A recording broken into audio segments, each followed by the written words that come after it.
வணக்கம் நேயர்களே, இன்றைய நாளில் நிகழ்ந்த செய்திகளை விரைவாக பார்க்க இருக்கிறோம். இது காவேரி எக்ஸ்பிரஸ். வழங்குவதற்காக நான் மோனிகா சண்முகம். சாந்தலட்சுமி. கடந்த மே மாதம் 7ஆம் தேதி மருத்துவ படிப்பிற்கான நீட் தேர்வை நாடு முழுவதும் உள்ள பல மொழி மாணவர்கள் எழுதினர். இதில் ஒரே மாதிரியான வினாத்தாளின் அடிப்படையில் கேள்விகள் கேட்கப்படவில்லை என்றும் மற்ற மொழிகளுக்கும் தமிழில் இருந்த வினாத்தாள்களுக்கும் இடையே பெரிய வேறுபாடுகள் இருந்ததாகவும் புகார்கள் எழுந்தன. இதனால் நீட் தேர்வை செல்லாது என்றும் தேர்வு முடிவுகளை வெளியிடவும் தடை விதிக்க கோரியும் உயர்நீதிமன்ற மதுரை கிளையில் மனு தாக்கல் செய்யப்பட்டது. இதை விசாரித்த உயர்நீதிமன்ற கிளை நீட் தேர்வு முடிவுகளை வெளியிட இடைக்கால தடை விதித்து உத்தரவிட்டது. உயர்நீதிமன்ற மதுரை கிளையின் இந்த உத்தரவை எதிர்த்து சிபிஎஸ்இ தரப்பில் உச்சநீதிமன்றத்தில் வழக்கு தொடரப்பட்டது. இந்த வழக்கை இன்று விசாரித்த உச்சநீதிமன்றம் நீட் தேர்வு முடிவுகளை வெளியிட அனுமதி வழங்கி உத்தரவிட்டுள்ளது. மேலும் மாநில நீதிமன்றங்கள் நீட் தேர்வு குறித்த வழக்குகளை விசாரிக்க வேண்டாம் எனவும் உச்சநீதிமன்றம் அறிவுரை வழங்கியுள்ளது. இந்திய எல்லை பகுதியான கேஜி பிரிவு மற்றும் நவ்ஷேரா ஆகிய இடங்களில் பாகிஸ்தான் இன்று அத்துமீறியுள்ளதாக இந்திய பாதுகாப்புத்துறையின் செய்தி தொடர்பாளர் மனிஷ் மேத்தா தெரிவித்துள்ளார். இது தொடர்பாக செய்தியாளர்களிடம் பேசிய அவர், இந்திய எல்லையின் 2 இடங்களில் பாகிஸ்தான் அத்துமீறியதற்கு இந்திய ராணுவம் தக்க பதிலடி கொடுத்துள்ளதாக கூறினார். ஜூன் 1ஆம் தேதி முதல் இதுவரை பாகிஸ்தான் 9 முறை இந்திய எல்லையில் அத்துமீறியுள்ளதாகவும் கடந்த 72 மணி நேரத்தில் இது 6வது அத்துமீறல் என்றும் தெரிவித்துள்ளார். பாகிஸ்தானின் இத்தகைய அத்துமீறல் செயலுக்கு இந்திய ராணுவ தரப்பில் இருந்து கடுமையான பதிலடி தாக்குதல் நடத்தப்பட்டுள்ளதாக கூறிய அவர், பாகிஸ்தான் அத்துமீறலுக்கு பயன்படுத்தும் கனரக ஆயுதங்களுக்கு இணையான ஆயுதங்களை இந்திய ராணுவமும் பயன்படுத்துவதாக சுட்டிக்காட்டினார். பாகிஸ்தான் அத்துமீறும் போதிலும் நிலைமை இந்தியாவின் கட்டுக்குள்தான் இருப்பதாகவும் இத்தகைய அத்துமீறல்கள் தேசியவாத குற்றம் என்றும் இந்திய பாதுகாப்புத்துறை கண்டனம் தெரிவித்துள்ளது. புதுடெல்லியில் இருந்து நாளை மதியம் அரக்கோணம் கடற்படை விமான தளத்திற்கு வரும் குடியரசுத் தலைவர் பிரணாப் முகர்ஜிக்கு முப்படைகளின் அணிவகுப்பு மரியாதை வழங்கப்படவுள்ளது. இதனையடுத்து சாலை வழியாக காஞ்சிபுரம் செல்லும் அவர் காமாட்சியம்மன் கோவிலில் சுவாமி தரிசனம் செய்துவிட்டு காஞ்சி சங்கராச்சாரியாரை சந்திக்க உள்ளதாக செய்திகள் வெளியாகியுள்ளன. இதனைத் தொடர்ந்து நாளை மாலையே டெல்லிக்கு புறப்பட்டு செல்ல இருப்பதாகவும் இந்த பயணம் குடியரசுத் தலைவரின் தனிப்பட்ட பயணம் என்றும் அவரது மாளிகை செயலகம் தெரிவித்துள்ளது. முன்னதாக பிரணாப் முகர்ஜியின் வருகை முன்னிட்டு பாதுகாப்பு பணிகள் தீவிரப்படுத்தப்பட்டுள்ளன. திமுக தலைவர் கருணாநிதியால் முரட்டு பக்தன் என அழைக்கப்பட்ட தூத்துக்குடி தெற்கு மாவட்ட திமுக செயலாளர் என் பெரியசாமி கடந்த மாதம் 27ஆம் தேதி உடல்நலக் குறைவால் காலமானார். அவரது திருவுருவப் படம் திறப்பு விழா தூத்துக்குடியில் உள்ள தனியார் திருமண மண்டபத்தில் இன்று நடைபெற்றது. இதில் ஸ்டாலின் கலந்து கொண்டு மறைந்த மாவட்ட செயலாளர் என் பெரியசாமி திருவுருவப் படத்தை திறந்து வைத்து புகழஞ்சலி செலுத்தினார். இதனையடுத்து தூத்துக்குடி சில்வர்புரத்தில் உள்ள குளம் தூர்வாரும் பணியை ஸ்டாலின் பார்வையிட்டார். ஐக்கிய நாடுகளின் மனித உரிமை ஆலோசனைக் கூட்டத்தில் பங்கேற்க முடியாததற்கு எதிர்க்கட்சித் தலைவர் மு.க. ஸ்டாலின் வருத்தம் தெரிவித்துள்ளார். இதுகுறித்து ஸ்டாலின் ஐநா மனித உரிமைகள் ஆணைய துணை ஆணையருக்கு எழுதியுள்ள கடிதத்தில் தமிழக சட்டமன்ற பணி காரணமாக ஐநா மனித உரிமை கூட்டத்தில் பங்கேற்க இயலவில்லை என்று கூறியுள்ளார். இலங்கை தமிழர்களுக்கு நடந்த அநீதி குறித்து சர்வதேச நீதிமன்றம் உரிய விசாரணை நடத்த வேண்டும் என்று அவர் கோரிக்கை விடுத்துள்ளார். அந்த விசாரணை சுதந்திரமானதாகவும் அனைத்து தரப்பு விசாரணையாகவும் இருக்க வேண்டும் என அவர் குறிப்பிட்டுள்ளார். இதனிடையே ஐநா மனித உரிமை ஆணையத்திற்கு வர இயலவில்லை என மு.க. ஸ்டாலின் எழுதியுள்ள கடிதம் மோசடி நாடகம் என பசுமை தாயகம் அமைப்பு தெரிவித்துள்ளது. இது தொடர்பாக அந்த அமைப்பு வெளியிட்டுள்ள அறிக்கையில், ஐநா மனித உரிமைகள் பேரவையில் நடக்கவே நடக்காத ஒரு கூட்டத்திற்கு மு.க. ஸ்டாலின் அழைக்கப்பட்டது போலவும் தமிழ்நாட்டில் சட்டமன்றம் கூடுவதால் வர இயலவில்லை என்பதும் திமுகவினர் நடத்தும் நாடகம் என்று விமர்சித்துள்ளது. தற்பொழுது நடைபெற்றுக் கொண்டிருக்கும் ஐக்கிய நாடுகளின் மனித உரிமை கூட்டத்தில் 35வது கூட்டத்தில் ஈழத் தமிழர்கள் விவகாரம் குறித்து எந்த விவாதமும் நடக்கவில்லை என்றும், ஆனால் கூட்டத்தில் தான் கலந்து கொள்ள இயலவில்லை என்று ஐநா மனித உரிமைகள் ஆணையத்திற்கு மு.க. ஸ்டாலின் நகைச்சுவை கடிதம் எழுதியுள்ளதாகவும் சுட்டிக்காட்டப்பட்டுள்ளது. அதிமுக அம்மா அணியினர் பேச்சுவார்த்தை என்ற பெயரில் தொடர்ந்து நாடகமாடி வருவதாக முன்னாள் முதலமைச்சர் பன்னீர்செல்வம் குற்றம் சாட்டியுள்ளார். இதுகுறித்து சென்னையில் செய்தியாளர்களை சந்தித்த அவர், அதிமுக இரு அணிகளும் இணைவதற்கு ஆக்கப்பூர்வமான யோசனைகள் எதுவும் கூறவில்லை என்று புகார் கூறினார். மேலும் அதிமுக தொண்டர்கள் அனைவரும் தங்கள் பக்கமே உள்ளதாகவும் குறிப்பிட்டார். முன்னதாக திருவேற்காட்டில் நடைபெற்ற அதிமுக புரட்சித் தலைவி அம்மானியின் பொதுக்கூட்டத்தில் பேசிய ஓ பன்னீர்செல்வம், அதிமுக அணிகள் இணைப்பு தேவையில்லை என மக்கள் விரும்புவதாக தெரிவித்தார். மக்கள் விருப்பத்திற்கு ஏற்ப அதிமுக அணிகள் இணைப்பு பேச்சுவார்த்தை குழு கலைக்கப்படுவதாகவும் அவர் அறிவித்தார். முன்னாள் முதலமைச்சர் ஜெயலலிதா மறைவுக்கு பிறகு அதிமுகவில் 2 அணிகளாக பிளவு ஏற்பட்டது. கட்சியையும் ஆட்சியையும் தொடர்ந்து நடத்துவதற்கு 2ஆக பிரிந்து அணிகள் மீண்டும் இணைவது அவசியம் என்பதை உணர்ந்து இரு அணிகளையும் இணைக்க இரு தரப்பிலும் பேச்சுவார்த்தை குழு அமைக்கப்பட்டது. ஜெயலலிதா மரணம் தொடர்பாக சிபிஐ விசாரணை, கட்சியிலிருந்து சசிகலா குடும்பத்தினரை முழுவதுமாக நீக்குவது ஆகியவை ஓபிஎஸ் தரப்பின் முக்கிய கோரிக்கையாக இருந்தது. இதை நிறைவேற்றினால் மட்டுமே பேச்சுவார்த்தைக்கு தயாராக இருப்பதாக அவர்கள் கூறியுள்ளனர். இந்நிலையில் பேச்சுவார்த்தை குழு கலைக்கப்படுவதாக பன்னீர்செல்வம் கூறியுள்ளார். முன்னாள் முதலமைச்சர் ஜெயலலிதா மறைவுக்கு பின்னர் கட்சிக்குள் பெரும் பிளவுகள் ஏற்பட்டு பல்வேறு குழப்ப சூழ்நிலைகள் ஏற்பட்டு வருகின்றன. இந்நிலையில் ஜெயலலிதாவின் அண்ணன் மகளான தீபா நேற்று தனது ஆதரவாளர்களுடன் ஜெயலலிதாவின் போயஸ் தோட்டத்திற்கு நுழைய முயன்றார். இதனால் அங்கிருந்த காவலாளிகள் மற்றும் தீபாவின் ஆதரவாளர்களிடையே கடும் வாக்குவாதம் மற்றும் மோதல்கள் ஏற்பட்டன. இதனையடுத்து செய்தியாளர்களிடம் பேசிய தீபா, எனது அத்தைக்கு ஏதோ பூஜைகள் செய்ய வேண்டும் என்று தனது சகோதரர் தீபக் தான் தன்னை இங்கு அழைத்துள்ளதாகவும், ஆனால் ஏதோ சில காரணங்களுக்காக தற்பொழுது தன்னை உள்ளே உள்நுழைய அனுமதிக்க மறுப்பதாகவும் தெரிவித்தார். இதனால் அசம்பாவிதங்கள் ஏற்படாமல் தடுப்பதற்காக போயாஸ் தோட்ட பகுதியில் ஏராளமான போலீசார் பாதுகாப்பு பணியில் ஈடுபடுத்தப்பட்டுள்ளனர். அதிமுகவில் ஏற்பட்டுள்ள குழப்பத்திற்கு காரணம் அக்கட்சியின் உட்கட்சி பூசல் என மாநிலங்களவை பாஜக உறுப்பினர் இல கணேசன் கூறியுள்ளார். நீலகிரி மாவட்டம் கோத்தகிரியில் செய்தியாளர்களிடம் பேசிய அவர், கட்சிக்குள் ஏற்பட்டுள்ள பிளவை போக்கி மக்கள் நலத்திட்டங்களை செயல்படுத்த வேண்டும் என்றும் கோரிக்கை விடுத்துள்ளார். தமிழக அரசு செயல்படாத அரசாகவே உள்ளதாக தமிழக காங்கிரஸ் தலைவர் திருநாவுக்கரசர் குற்றம் சாட்டியுள்ளார். மதுரை விமான நிலையத்தில் செய்தியாளர்களை சந்தித்த அவர், அதிமுகவை பல்வேறு பிரிவுகளாக உடைத்ததே பாஜக தான் என்று பகிரங்கமாக குற்றம் சாட்டினார். அதனால் குடியரசுத் தலைவர் தேர்தல் முடியும் வரை தமிழகத்தில் அதிமுக ஆட்சியை மத்திய அரசு கலைக்காது என்று தெரிவித்தார். புதுச்சேரியில் கோடை விடுமுறை முடிந்து 7ஆம் தேதி பள்ளிகள் திறக்கப்படும் என அறிவிக்கப்பட்டிருந்தது. ஆனால் கோடை வெயிலின் தாக்கம் அதிகமாக இருந்ததால் பள்ளிகள் விடுமுறை ஒரு வார காலம் நீட்டிக்கப்பட்டது. இதனைத் தொடர்ந்து கோடை விடுமுறைக்கு பின் அரசு மற்றும் தனியார் பள்ளிகள் இன்று திறக்கப்பட்டன.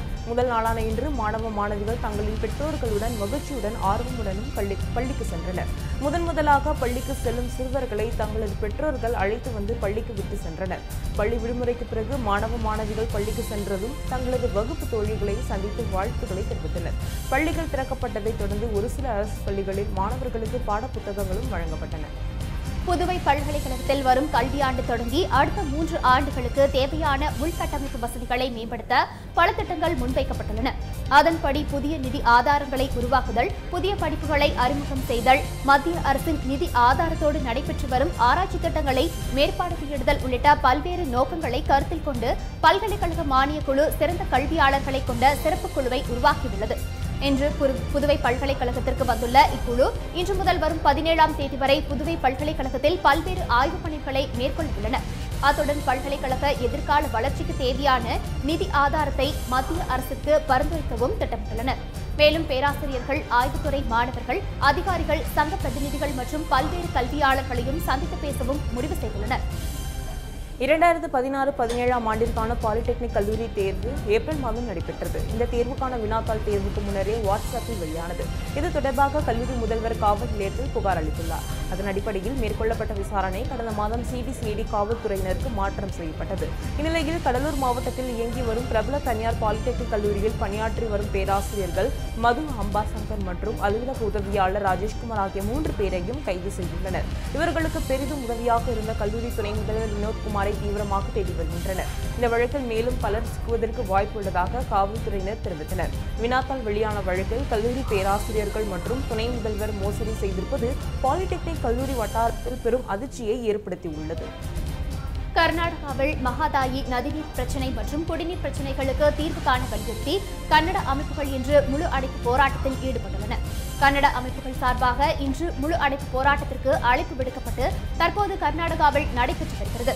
இது தொடர்பாக கன்னட அமைப்பு விடுத்துள்ள அழைப்பில் இன்று உணவகங்கள், பேருந்துகள், ஆட்டோக்கள் உள்ளிட்டவை இயங்காது என தெரிவிக்கப்பட்டுள்ளது. ஆம்புலன்ஸ் வாகனங்கள், மருந்து கடைகள், மருத்துவமனைகள், பால் விற்பனை மையங்கள் போன்றவற்றிற்கு முழு அடைப்பில் இருந்து விலக்கு அளித்துள்ளதாகவும் கூறியுள்ளது. இன்று ஒருநாள் நடைபெறும் இப்போராட்டத்திற்கு வணிகர்கள் மற்றும் பொதுமக்கள் முழு ஆதரவு தர வேண்டும் எனவும் கன்னட அமைப்புகள் கோரிக்கை விடுத்துள்ளனர். அதையேற்று தற்பொழுது கர்நாடகாவின் பெரும்பாலான இடங்களில் வாகனங்கள் மற்றும் கடைகள் முழு அடைப்பில் ஈடுபட்டுள்ளன. இதனிடையே கர்நாடகாவில் நடைபெறும் முழு அடைப்பு போராட்டத்தின் எதிரொலியாக ஓசூர் அருகே கர்நாடக மாநில எல்லையான அத்திப்பள்ளியில் கன்னட ஜாகிரதி வேதிக்கை அமைப்பினர் திடீர் போராட்டத்தில் ஈடுபட்டனர். அவர்கள் பல்வேறு கோரிக்கைகளை வலியுறுத்தி முழக்கங்களை எழுப்பியபடி ஆர்ப்பாட்டத்தில் ஈடுபட்டனர். இதனால் ஓசூர் பெங்களூர் தேசிய நெடுஞ்சாலையில் அரை மணி நேரம் போக்குவரத்து பாதிக்கப்பட்டது.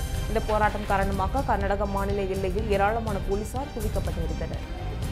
வங்கதேசம் அருகே சுமார் 180 கிலோமீட்டர் தொலைவில் தென்மேற்கு குறைந்த காற்றழுத்த தாழ்வு நிலை ஏற்பட்டுள்ளது.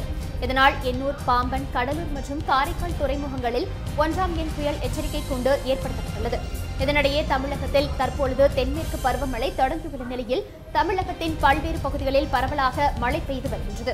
வெப்பச்சலனம் காரணமாக தமிழகம் மற்றும் புதுச்சேரி மாநிலத்தில் அடுத்த 24 மணி நேரத்திற்குள் இடியுடன் கூடிய மழை பெய்ய வாய்ப்பு இருப்பதாகவும் சென்னை வானிலை ஆய்வு மையம் தெரிவித்துள்ளது. மேலும் உள் மாவட்டங்களில் கனமழை பெய்ய வாய்ப்பு உள்ளதாகவும் சென்னையை பொறுத்தவரை வானம் மேகமூட்டத்துடன் காணப்படும் என்றும் தெரிவிக்கப்பட்டுள்ளது. கோவை மாவட்டம் வால்பாறை பகுதியில் கடந்த சில தினங்களாக இரவு நேரங்களில் பரவலாக மழை பெய்து வருகிறது. குறிப்பாக நேற்று இரவு முதல் சாரல் மழையுடன் பலத்த மழையும் பெய்து வருகிறது. இதன் காரணமாக வால்பாறை பகுதியில் உள்ள கூழாங்கல் ஆறு, நடுமலை ஆறுகளில் நீர்வரத்து அதிகரித்துள்ளது.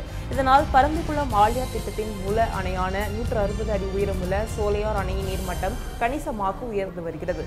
சோலையார் அணைக்கு வினாடிக்கு 464.97 கன அடி நீர் வந்து கொண்டுள்ளது. அணையின் நீர்மட்டம் 39.14 அடியாக உள்ளது. மற்றொரு அணையான பரம்பிக்குளத்திற்கு நீர்வரத்து 174 கன அடியாகவும் உயரம் 5.80 அடியாகவும் உள்ளது. இந்நிலையில் குடிநீர் தேவைக்காக 7 கன அடி நீர் வெளியேற்றப்படுகிறது.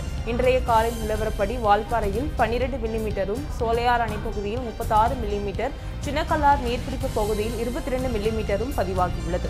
அத்துடன் கீழ்நீரார் அணை பகுதியில் 15 மில்லிமீட்டரும், பரம்பிக்குளம் அணை பகுதியில் 13 மில்லிமீட்டர் மழையும் பதிவாகியுள்ளது குறிப்பிடத்தக்கது. கடந்த ஆண்டு முதல் வறட்சி, பருவம் தவறிய மழையால் பயிர் இழப்பு காரணமாக விவசாயத்திற்கு வாங்கிய பயிர்க்கடன்களை தள்ளுபடி செய்ய வலியுறுத்தி மகாராஷ்டிராவில் விவசாயிகள் காலவரையற்ற வேலைநிறுத்த போராட்டத்தில் ஈடுபட்டிருந்தனர். இந்த போராட்டத்தின் போது காய்கறிகள், பழங்களை சாலையில் வீசியதோடு வாகனங்களால் அவற்றை நசுக்கினர். மேலும் பால் வண்டிகளை நடுவழியில் நிறுத்தி சாலைகளிலும் வீதிகளிலும் ஆயிரக்கணக்கான லிட்டர் பால் கொட்டப்பட்டு விவசாயிகள் போராட்டத்தில் ஈடுபட்டு வந்தனர். இதனைத் தொடர்ந்து மாநிலத்தின் விவசாய கடன்கள் தள்ளுபடி செய்யப்படும் என அம்மாநில அரசு அறிவித்துள்ளது. இதுகுறித்து அம்மாநில அரசு வெளியிட்டுள்ள செய்திக்குறிப்பில் கடன் தள்ளுபடி செய்வதற்கான குழு அமைக்கப்பட்டு வரைமுறைகள் உருவாக்கப்படும் என்று அறிவிக்கப்பட்டுள்ளது.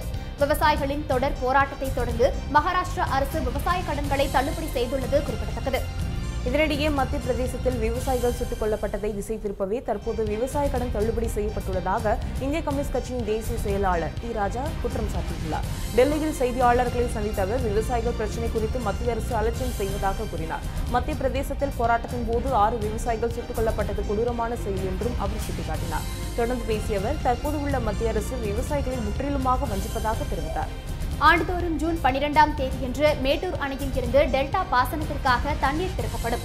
ஆனால் கடந்த சில ஆண்டுகளாக தாமதமாகவே தண்ணீர் திறக்கப்பட்டு வந்தது. இந்நிலையில் இந்த ஆண்டு போதிய மழை இல்லை என்றும் கர்நாடக அணைகளில் இருந்து தமிழகத்திற்கு தண்ணீர் கிடைக்காத காரணத்தினாலும் மேட்டூர் அணையில் இருந்து தண்ணீர் திறக்கப்படவில்லை. இதனால் மேட்டூர் அணையின் நீரை நிரப்பி விவசாயத்தில் ஈடுபட்டுள்ள ஈரோடு, நாமக்கல், திருச்சி, தஞ்சை, அரியலூர், திருவாரூர் உள்ளிட்ட 11 மாவட்டங்களின் நிலை பரிதாபத்திற்கு உள்ளாகியுள்ளது. அது மட்டுமின்றி டெல்டா மாவட்டங்களில் ஆண்டுதோறும் பயிரிடப்படும் குறுவை, சம்பா மற்றும் தாளடி ஆகிய பருவநிலை பயிர்களும் அழிந்து போகும் அபாய நிலை ஏற்பட்டுள்ளது. இதனால் தங்களது வாழ்வாதாரம் பாதிக்கப்பட்டுள்ளதால் தமிழக அரசு உரிய நடவடிக்கை எடுக்க வேண்டும் என விவசாயிகள் கோரிக்கை விடுத்துள்ளனர்.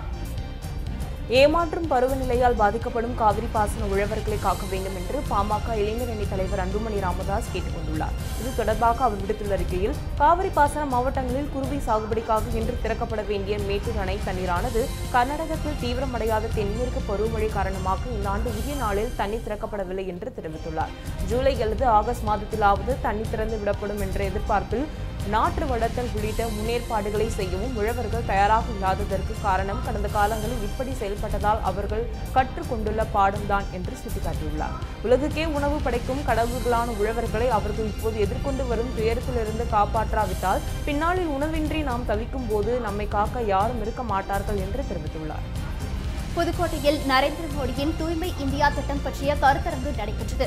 இதில் மத்திய தொழில்துறை அமைச்சர் நிர்மலா சீதாராமன் மற்றும் மத்திய இணையமைச்சர் பொன் ராதாகிருஷ்ணன் ஆகியோர் கலந்து கொண்டனர். அவர்களை மாவட்ட ஆட்சியர் கணேஷ் பொன்னாடை பொருத்தி வரவேற்றார். பின்னர் சாலைகளை சுத்தம் செய்து விழிப்புணர்வு நோட்டீஸ்களை பொதுமக்களுக்கு வழங்கினார். அதனைத் தொடர்ந்து கருத்தரங்கில் மோடியின் தூய்மை திட்டத்தை பற்றி விளக்கிய அவர் கூட்டத்தில் பங்கேற்றவர்களுக்கு மரக்கன்றுகளை வழங்கினார். பின்னர் செய்தியாளர்களுக்கு அளித்த பேட்டியில் மக்கள் நலன் சார்ந்த மத்திய அரசின் திட்டங்களில் தமிழக அரசு போதிய அக்கறை செலுத்தவில்லை என்று கூறினார். தொடர்ந்து பேசிய அவர் மத்திய அரசின் பயிர் காப்பீட்டு திட்டத்தை தமிழக விவசாயிகளிடம் முறையாக சென்றடையாத காரணத்தால் விவசாயிகள் சிரமப்படும் நிலை ஏற்பட்டுள்ளதாக தெரிவித்தார். விருதுநகர் மாவட்டம் ராஜபாளையம் அரசு மகப்பேறு மருத்துவமனைக்கு ராஜஸ்தான் சுகாதாரத்துறை அமைச்சர் காளி சரண் ஷெரப் இன்று காலை வருகை தந்தார்.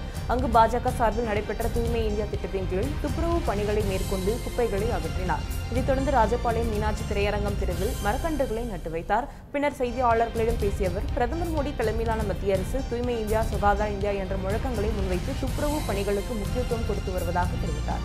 மேலும் ஒவ்வொரு மாநிலங்களில் இருந்தும் பாஜகவினர் இதர மாநிலங்களுக்கு சென்று துப்புரவு பணிகளை மேற்கொண்டு பிரதமருக்கு அறிக்கை சமர்ப்பிக்க உள்ளதாகவும் கூறினார். பெண்களுக்கு எதிராக அரங்கேறும் பாலியல் துன்புறுத்தல்களுக்கு எதிராக சேவ் சக்தி என்ற இயக்கத்தை நடிகை வரலட்சுமி சரத்குமார் சமீபத்தில் தொடங்கி வைத்தார். இதையடுத்து இந்த இயக்கம் மூலம் மார்ச் மாதம் சென்னையில் சேவ் சக்தி என்ற ஹேஷ்டேக் பெண்களுக்கு எதிரான பாலியல் துன்புறுத்தல்களுக்கு எதிராக தனது பிரச்சாரத்தை துவக்கினார். அதன் முதற்கட்டமாக கையெழுத்து இயக்கத்தை துவக்கினார். சென்னை வள்ளுவர் கோட்டத்தில் துவக்கி வைக்கப்பட்ட இந்த கையெழுத்து இயக்கத்தில் பல்வேறு நடிகைகளும் கையெழுத்து போட்டனர். இந்த கையெழுத்து பிரதியை மாநில அரசுக்கு ஒரு மனுவாக கொடுக்கவிருப்பதாக அப்போது வரலட்சுமி தெரிவித்திருந்தார். அதன்படி இன்று முதலமைச்சர் பழனிசாமியை அவரது இல்லத்தில் சந்தித்து மனுவாக அளித்தார்.